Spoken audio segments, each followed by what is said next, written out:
Alert, alert. What's up, everybody? Jimmy D in the place to be right here. Jimmy D Live. And I am proclamating that I'm finished. I'm done.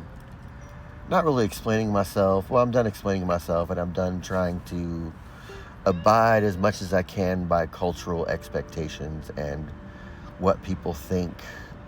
Hey, well, this is what this kind of person does. This is what this group of people does. This is what these relationships are supposed to be, and so on and such and so forth. Because it's always dictated by some other person, it seems, to just get their own agenda, authenticated or justified. When there's a whole world out there, and there are many ways to be a person. There are many ways to have a relationship. There are many definitions of relationship. There are many ways to relate to each other. And mine's not bad. It's not. It might be a little different, and it's not necessarily open-ended, but it is up to interpretation. And it does allow for someone to be who they are. And it allows for anybody to always say, I don't like this. And I don't want to relate this way. That's the way you like to relate. This is the way I like to relate. Maybe we shouldn't relate with each other. Okay. Well, what about these cultural expectations? And what about this and that and the other thing? So what? Who cares? Why should I drag around a freaking weight that I don't want for someone else to please someone else who I don't even like, who doesn't really like me? Well, let's do it for this other person and those other people. No, wrong. I'm about freeing people. I'm about helping someone to experience their highest level of awareness. That's the kind of person I am. That's what I like. Those are the things I like. I like spirituality. I like consciousness. I like talking about the universe and ancient history and everything leading up to today, and, far outreaching concepts. And I like to dig into the deep dirt and swim in the deep water. That's what I like. I'm not saying everybody has to like that, and you don't have to. And if you don't even want to do that, it doesn't mean I don't think you're a bad person or you're wrong. There's a lot of ways to be a human being. You can be an atheist, or you can be a devout following something. Whatever. It doesn't matter. Because your life experience is up to you, and how you want it to be is up to you. And I respect that for everyone. Now, I have my opinions, and I do call judgment on some people. If you're, in my mind, if I think you're a really bad person, like, let's just go to the extreme and say someone who's obviously very mean, doesn't care about people, and is, hurting people, and they don't care, I'd say that's a bad person. I say that person deserves some type of retribution against them. Sure. Not necessarily revenge, but justice. Judgment and justice. And I can be the executor of that judgment and justice. It's up to me to say whether I want to or not. I have that authority in my own life. And so does that other person or anybody else have that authority in their own life to decide how they want to live, to pass judgment or not, or whatever. If you want to pass off your authority to someone else or another higher power or something like that, and I do sometimes, sure. I say, you know what?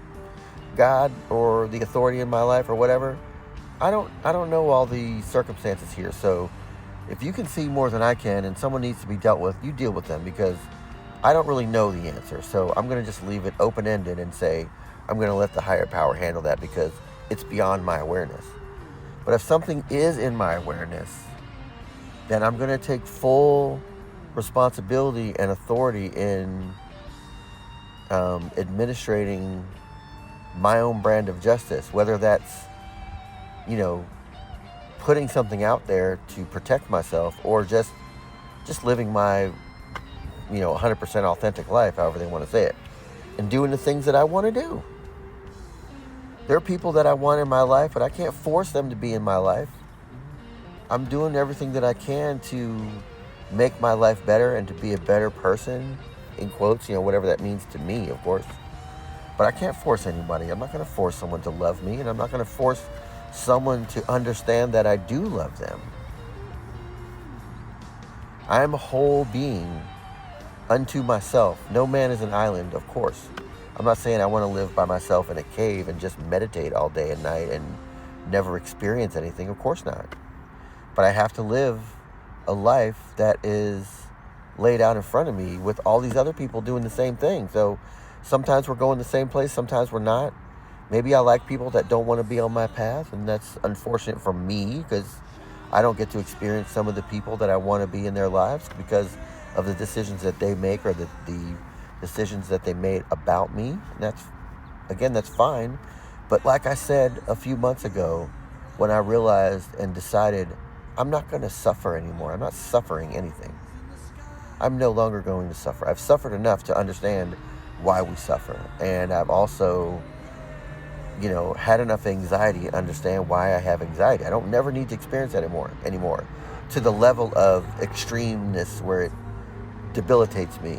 I'm not saying I won't feel anxiety, because I will. I'm like, oh, that might make me feel anxious. But then the signal is enough. I don't need it to get to so much of a level for me to get the message. Anxiety is saying something to me. Suffering is saying something to me. So as soon as that hits the trigger, it says, oh, I'm suffering this, or oh, I'm feeling anxious about this. I don't need to feel the anxiety or the suffering. So I turn that off and go, I have to make a decision because this is causing me to suffer or this is causing me anxiety. So I'm not going to have the anxiety until that problem is solved, and I'm not going to suffer until that problem is solved, but I'm going to make a mental note and go, I'm going to remember consciously this decision has caused me suffering and I need to fix that. But I don't need to wait until I find the solution to stop suffering or to stop having anxiety. Because having that mind state of anxiety and suffering doesn't make I make bad decisions when I'm in those states, because you try to do things to get out of the suffering or to get out of the anxiety, but it's you don't have to find a solution to stop anxiety. You don't have to find a solution to stop suffering. You just need to understand, and you need to recognize that's what it is. This is a bit of mastery. Hopefully you guys can understand what I'm saying, because these are some things that I've mastered, and hopefully you can understand it. And I'd love to pass this understanding on to you so you don't have to suffer or you don't have to feel anxiety. Because once you feel the anxiety, say, why am I feeling this way?